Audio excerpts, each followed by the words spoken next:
নমস্কার বন্ধুরা, আমি সোমা গোপালের হেসেলে আপনাদের সবাইকে স্বাগত। এখন বাজারে খুব ভালো লাউ পাওয়া যাচ্ছে, তবে একঘেয়ে লাউ ঘন্ট খেতে বাড়ির কেউই পছন্দ করে না। তাই আজকে আমার এই রেসিপিতে একদম ইউনিকভাবে যদি লাউ ঘন্টটা তৈরি করেন, খেতেও দারুণ টেস্টি হবে আর একদম চটজলদি কম উপকরণে তৈরি হয়ে যাবে। তাই চলুন সময় নষ্ট না করে রান্নাটা করে ফেলি। আজকে ইউনিক টেস্টের একটা লাউ ঘন্ট তৈরি করব, আর তার জন্য প্রথমেই কড়াই বসিয়ে গরম করে নিয়েছি, কেননা প্রথমে এই রান্নার একটা মশলা বানিয়ে নেব। তার জন্য এর মধ্যে দিয়ে দিচ্ছি 1 চামচ কালো জিরে, এর সাথে দিয়ে দিচ্ছি 1 চামচ রাঁধুনি। এবার ফ্লেমটাকে একদম কমে রেখে মশলাটা ড্রাই রোস্ট করে নিচ্ছি। লো ফ্লেমে রেখে মিনিট 2 সময় নিয়ে কালো জিরে আর রাঁধুনিটাকে ড্রাই রোস্ট করে নিয়েছি। এবার এর থেকে খুব সুন্দর একটা গন্ধ বেরোচ্ছে, মানে এটা ভালো মতো ড্রাই রোস্ট হয়ে গেছে। এবার গ্যাসটা বন্ধ করে দিয়েছি। এখন এই মশলাটাকে আমি নামিয়ে রাখছি, ঠান্ডা হলে গুঁড়ো করে নেব। ড্রাই রোস্ট করা মশলাটা তো নামিয়ে রেখে দিয়েছি, আগেই বলেছি ওটা ঠান্ডা হলে গুঁড়ো করে নেব। আর এবার মূল রান্না শুরু করছি, সেজন্য কড়াই সরষের তেল দিয়ে গরম করে নিয়েছি। এর মধ্যে প্রথমেই একটু বড়ি ভেজে নেব। বড়িগুলোকে লাল লাল করে ভেজে নামিয়ে রেখে দেব। বড়িগুলো ভেজে তুলে নিয়েছি। এবার কড়াইয়ে যে তেল আছে তার মধ্যে দিয়ে দিলাম অল্প নুন। এবার এর মধ্যে একটু আলুর টুকরো ভেজে নেব, তাই দিয়ে দিলাম।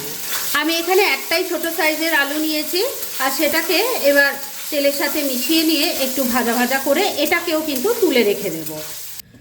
বড়ি আলু সমস্ত কিছু ভেজে তুলে রেখে দিয়েছি। এবার কড়াইয়ে যতটুকু তেল আছে তার মধ্যেই কিন্তু বাকি রান্না হয়ে যাবে। এর মধ্যে প্রথমেই দিয়ে দিচ্ছি অল্প একটু মেথি, দিয়ে দিলাম একটা শুকনো লঙ্কা। ফোড়নটাকে এবার একটু ভাজা ভাজা করে নিচ্ছি। ফোড়নটা ভাজা ভাজা হয়ে গেছে। এবার এর মধ্যে টুকরো করে কেটে রাখা লাউ দিয়ে দিলাম। এই রান্নায় কিন্তু বন্ধুরা ঝিরিঝিরি করে লাউ কাটার কোনো দরকার নেই, একটু ডুমো ডুমো ছোটো করে কাটলেই এই রান্নাটা বেশি ভালো হয়। সমস্ত লাউটা দিয়ে দিয়েছি। এবার স্বাদ মতো নুনটা আগেই দিয়ে দিচ্ছি। নুন আগে দিলাম এই কারণেই, কেননা তাহলে লাউয়ের থেকে তাড়াতাড়ি জলটা বেরিয়ে যাবে আর রান্নাটাও খুব ফাস্ট হবে। আর আমার এই কড়াইটা বন্ধুরা দেখতেই পাচ্ছেন একটু সাইজে ছোট, তাই এক্ষুনি আমি খুব বেশি নাড়াচাড়া করতে পারছি না। তাই এখন আমি ফ্লেমটাকে লো আর মিডিয়ামের মাঝামাঝি রেখে ঢাকা দিয়ে দিচ্ছি, যাতে লাউটা একটু মজে আসে। আর তারপর বাকি স্টেপগুলো আমি আপনাদের দেখাচ্ছি। মিনিট 3 রান্নাটা করে নিয়েছি। এবার ঢাকা তুলছি। দেখুন লাউ থেকে কিন্তু অনেকটাই জল ছেড়ে গেছে আর লাউটা কিছুটা মজে এসছে। এবার এর মধ্যে সামান্য কিছু মশলা দেব।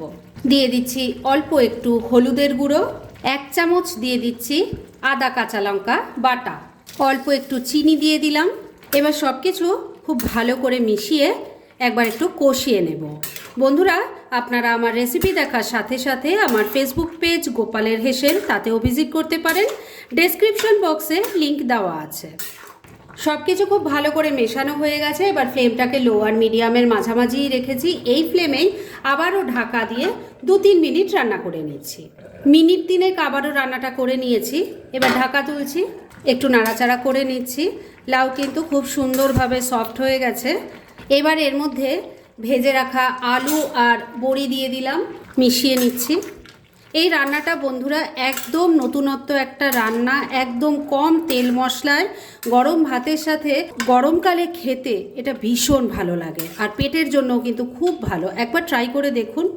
ভেজে রাখা আলু আর বড়িটা খুব ভালো করে মিশিয়ে নিয়েছি। এবার এটাকে আবারও ঢাকা দিয়ে 3-4 মিনিট রান্না করে নিচ্ছি। মিনিট 3 আবারও রান্নাটা করে নিয়েছি।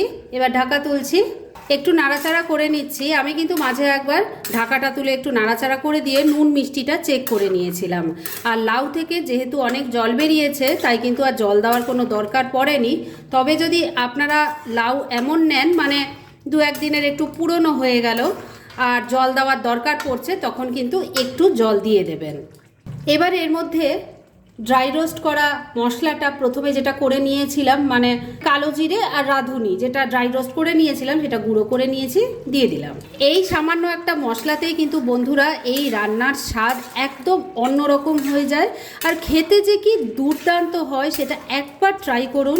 বারবার বলছি বন্ধুরা, একবার হলেও ট্রাই করুন, তাহলেই বুঝতে পারবেন। ড্রাই রোস্ট করা মশলাটা লাউয়ের সাথে ভালো করে মিশিয়ে নিয়ে মিনিট খানেক সময় নিয়ে আবারও রান্নাটা করে নিয়েছি। এবার রান্না একদম রেডি, গ্যাসটা বন্ধ করে দিলাম। এবার মিনিট 2-এর জন্য স্ট্যান্ডিং টাইমে একটু ঢাকা রাখলাম আর তারপর সার্ভ করে আপনাদের দেখাচ্ছি।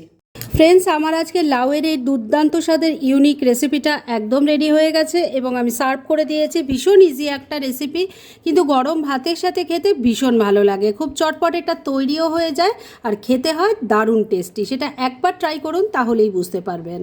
আর এরকম ধরনের অনেক ভালো ভালো নিরামিষ রান্নার রেসিপি আপনারা গোপালের হেসেল সার্চ করলেই পেয়ে যাবেন, যার মধ্যে থেকে কিছু কিছু আমি সাজেস্টেড বক্সেও দিয়ে দেব, সেখান থেকেও আপনারা দেখে নিতে পারেন। তাই গোপালের হেসেল অবশ্যই ভিজিট করুন। আর আপনারা কেমন ধরনের রেসিপি চাইছেন সেটাও কিন্তু আমাকে জানাতে পারেন। আমি চেষ্টা করব সেই সব রেসিপিগুলো আপনাদের সাথে শেয়ার করার। আর আমার আজকের এই রেসিপি যদি আপনাদের ভালো লাগে আর ইউজফুল বলে মনে হয়, তাহলে যারা এখনও আমার চ্যানেলটাকে সাবস্ক্রাইব করেননি তারা প্লিজ সাবস্ক্রাইব করুন। তাহলে আজকের মতো এখানেই শেষ করছি। পরদিন আবার এরকমই কোনো ভালো রেসিপি নিয়ে চলে আসব। আপনারা সবাই খুব ভালো থাকুন, সুস্থ থাকুন।